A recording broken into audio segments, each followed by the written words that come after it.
So welcome back to another episode of Dumpster Fires the Atomic Shop. This one's a little different. I'm going to explain a couple things. So, if you've been playing this game for a very short time, you'll notice that people are throwing down tents and things like that from Fallout First.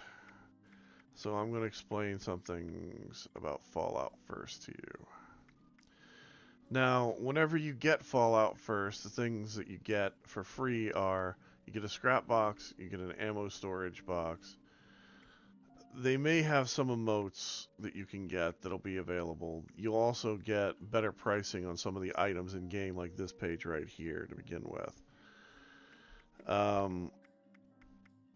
Fallout First, in general, they usually give us 1 to 2 items a month that are free. It'll be anything from like a floor tile to a build piece, like the tents, for instance, or whatever. And you'll get the tents. The tents, these are the tents that you throw down in game that are your lifeline, so to speak, to deal with junk and gear and whatever. As you can tell, I've had Fallout First for a very long time. They also give you a few of these little icons that you can throw down on your characters under the icon tabs. There are tons of them. Usually, whenever we used to have scoreboards, they would give us 1 or 2 per scoreboard. Plus, you had stuff that would show up that was basically how should I put it? A little random. Like at some events, they give away stuff. At some other things, they just give away whole sections of things, and it's really kind of odd the way that Bethesda has worked out their thing. But the thing that you need to know the most is that you get atoms with Fallout First as a freebie. You're paying for them, of course, but it is a freebie. You also get access to custom worlds, which lets you make your own custom world that you can run in as far as like however you want to set it up. You can really do pretty much anything you want. Fallout Worlds here, the Happy Builder thing, is one of the custom worlds presets that you can basically apply. You also get private adventures, which basically turns this whole game into a single player game if you don't really want people to be around you, or you want very few people to actually deal with in game. Now let's go ahead and load in. We'll load in with Harley, I think is a good one for this.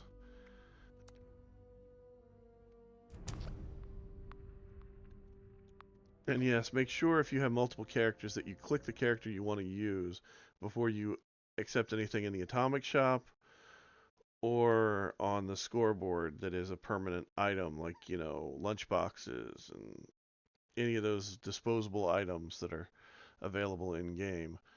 The reason you want to do this is to make sure that it goes to the character that you want to use them on, or store them on in some cases. And by the way, you should also know that lunch boxes and all of those precious like items like repair kits and stuff have to go to a character that you're playing, because if you put it on a storage character, well, they're there on that character. They can't trade them back and forth for you, unfortunately. Now, I'm on Harley, and I'll go over to my... I'll show you this first. This is somebody's house. One of the things that you get with Fallout First periodically is they'll give a... Like, they gave us this owl, for instance, at one point, and they've given us the Santatron and some other things. They'll be different. They literally give you different crap for it. I don't know if I like that new pop-up window thing, but let's see here. Where's my tent at? All the way over here. We'll go here. Now, whenever you have Fallout First, you can pick the tent that, if you have multiple tents in your inventory, you have to go to the Atomic Shop and pick which variety of tent that you wish to deploy. Each tent has some distinct advantages and disadvantages. This one here has a weapons bench inside of it, a grill, stash box, scrap box, ammo box, and a bed. Some of the other varieties will have musical instruments attached to them as well. Those are the older style tents. They are the ones that are mainly geared towards getting your buffs up between missions. Most of the newer tents will have some form of workbench with them. Whenever you have Fallout First, the way that you deploy your tents, let's go to that. So your character's running around the wasteland, you got a bunch of crap that you want to get rid of, you open up your weapons wheel, and you see down here it says survival tent. For me it's a Y button, for you it may be something else depending on what platform you're playing, and you'll be able to deploy that without an issue. Pretty much anywhere that is not a named location. Like if I was too close to this, for instance, it wouldn't allow me to place it. If I was too close to this, it wouldn't allow me to place it. Pretty basic. It's pretty much the same rules that apply for you whenever you're building your house. Now, at your house is where we will go, and I will explain the next section of this. So, once you have Fallout First, and even if you only decide to keep it for a month, there are some things that you need to know. Anything that you put, and anything that you get, you'll always have access to on your character, except for your tent. Your tent will no longer be placeable. So if you are in Fallout First and you go ahead and you get, say, any one of these outfits, you'll be able to make them without an issue. If you get any of these, like the scrap box, the storage box, the bed here, they'll all be placeable items in your camp. You can place these two down, you just can't add to them after you have let your Fallout First subscription end or lapse until you have it again. Let's just get rid of these guys real quick.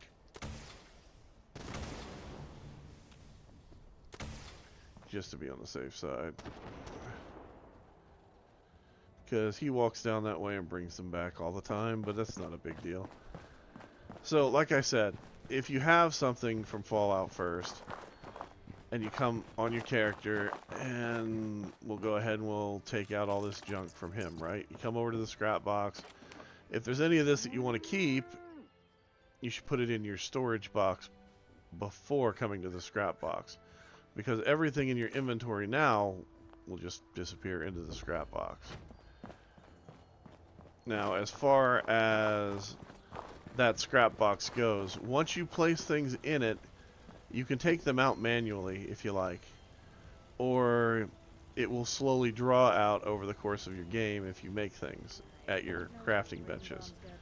Now, your crafting benches have the added benefit of accessing any scrap box that you have, and all of your scrap boxes are interconnected. Your ammo box is the exact same way. Whatever you put in here will be stored without an issue. And you can access this box even if you don't have Fallout First anymore. You just can't add to it until you have it, again, purchased for that second time. And as you noticed on the scoreboard here under the Seasons category, there are items that are specifically for Fallout First that you can purchase as you go along. See what I mean?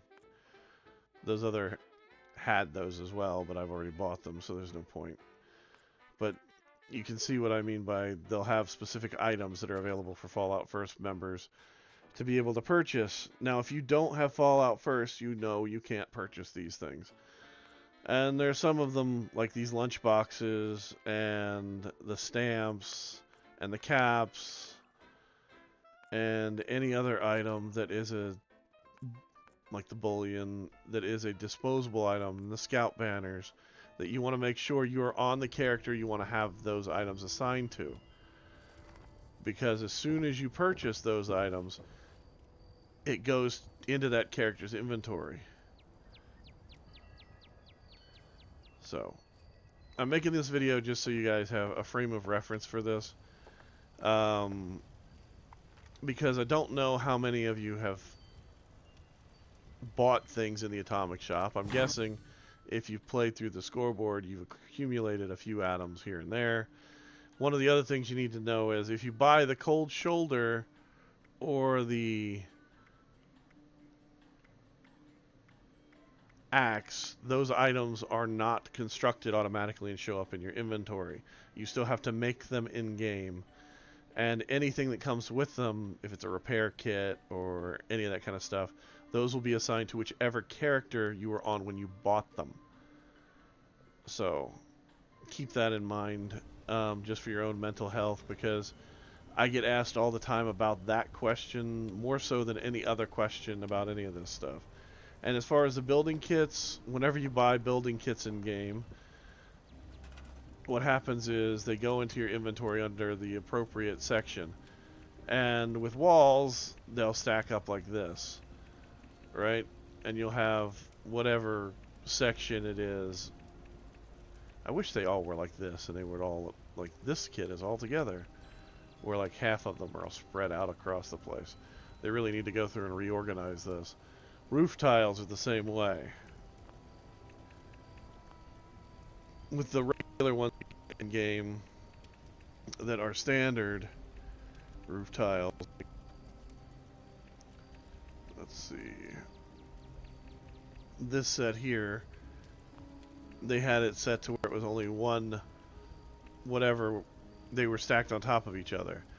They need to do that with all the roof tiles. They need to stack all the roof tiles on top of each other and let you go through and pick what you want. But anyway, this has been Ren for Wasteland Games.